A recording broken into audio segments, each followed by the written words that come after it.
Assalamualaikum warahmatullahi wabarakatuh. Saya Dr. Primastio Anggata. Di sini saya akan membacakan Keputusan Menteri Ketenagakerjaan Republik Indonesia nomor 267 tahun 2015 tentang penetapan standar kompetensi kerja nasional Indonesia kategori pertambangan dan penggalian golongan pokok pertambangan minyak bumi dan gas alam dan panas bumi bidang keselamatan dan kesehatan kerja industri migas.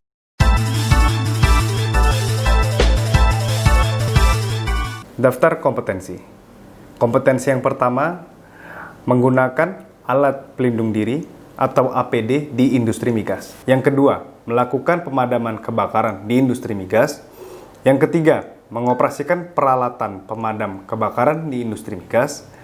Yang keempat, menggunakan Self-Contained Breathing Apparatus atau SCBA. Yang kelima, mengoperasikan alat uji gas di industri migas. Yang keenam, mengoperasikan Sound Level Meter di industri migas. Yang ketujuh, menerapkan penempatan dan penyebaran alat pemadam api ringan atau APAR di tempat kerja industri migas. Yang ke-8, melakukan pertolongan pertama pada korban kecelakaan.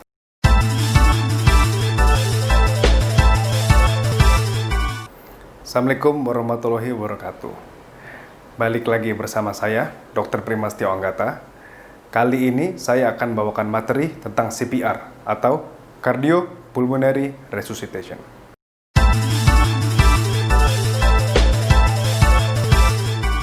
Tujuannya, pada kasus ini kita akan berhadapan dengan pekerja atau korban yang jatuh tiba-tiba dan tidak berespon. Di sini kita akan belajar juga, terutama tentang pasien yang henti napas dan bagaimana kita merujuk ke fasilitas kesehatan atau emergency department. Dan juga kita akan mempelajari algoritma henti napas. Yang pertama, kita akan belajar teknik CPR. Kita pastikan tangan yang lebih kuat, karena tangan kanan saya lebih kuat daripada tangan kiri, maka saya meletakkan tangan kanan saya di atas tangan kiri saya, telapak tangan maksudnya, dan meletakkannya seperti ini, menggenggam. Dan tangan kiri saya tetap terbuka seperti ini. Oke. Lalu luruskan sejajar seperti ini. Bahu juga sejajar dengan tangan. Relax. Lalu kita berikan kompresi dengan punggung. Seperti ini, kurang lebih. Dibantu, maksud saya dibantu dari punggung, bahu, dan juga tangan. Oke. Lakukan kompresi 30:2, 30 kompresi, dan 2 kali nafas. Kedalaman kompresi kurang lebih 5 cm, dan juga biarkanlah dada mengembang atau recoil secara sempurna. Teknik memberi napas. Teknik memberi napas dilakukan dengan cara menutup hidung si pemberi napas, lalu menyentuh mulut dengan mulut pemberi napas dengan mulut korban, harus rapat mulutnya, lalu berikan nafas sampai dada pasien atau korban mengembang. Kita akan belajar algoritma henti jantung atau henti napas. Pertama kita lihat, ada korban jatuh.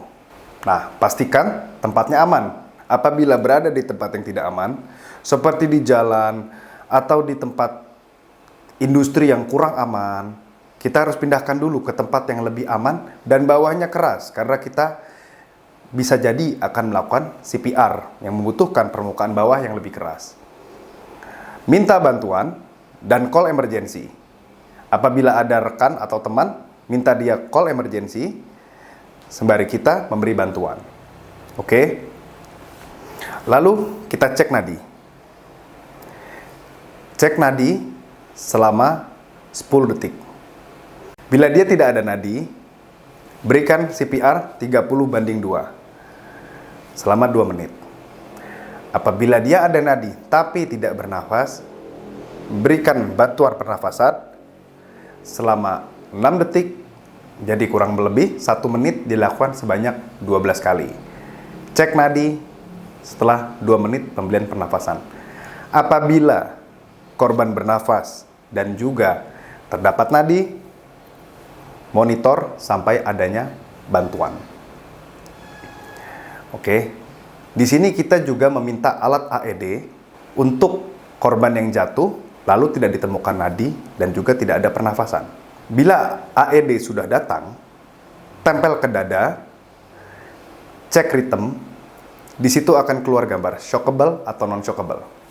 Apabila terdapat tulisan shockable, lakukan DC shock, lalu CPR selama 2 menit. Setelah itu, cek nadi dan respon. Juga kita lihat kembali ke monitor. Apabila dia non-shockable, kita lakukan CPR selama 2 menit sampai bantuan datang.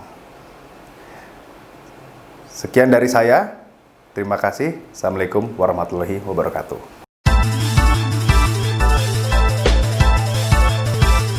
Assalamualaikum warahmatullahi wabarakatuh. Saya Dr. Primastio Anggata akan membawakan presentasi K3 Hypercase tentang penanganan cedera ringan.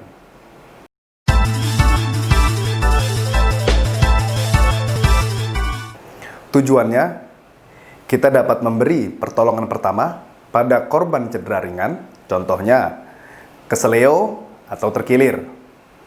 Dan juga, ini penting, menghindari penanganan yang dapat memberatkan cedera. Contohnya, dipijat, ditarik, itu dapat memberatkan sang korban.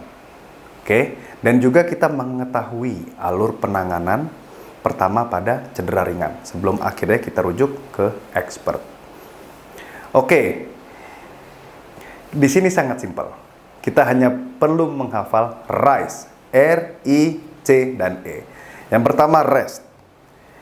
Istirahatkan bagian yang keseleo atau terkilir selama 48 jam atau 2 hari. Lalu kompres bagian yang nyeri dengan es selama 20 menit, 4-8 kali per hari. Lalu C, kompres. Kita bebat atau melakukan kompresi pada bagian yang nyeri. Jangan terlalu kencang, jangan terlalu kendur, sepasnya aja. Yang penting bagian itu terfiksir. Yang keempat, elevate atau diangkat. Kurang lebih kita angkat bagian yang cedera 6-10 inci dari jantung atau dada. Oke. Terima kasih. Sekian dari saya. Assalamualaikum warahmatullahi wabarakatuh.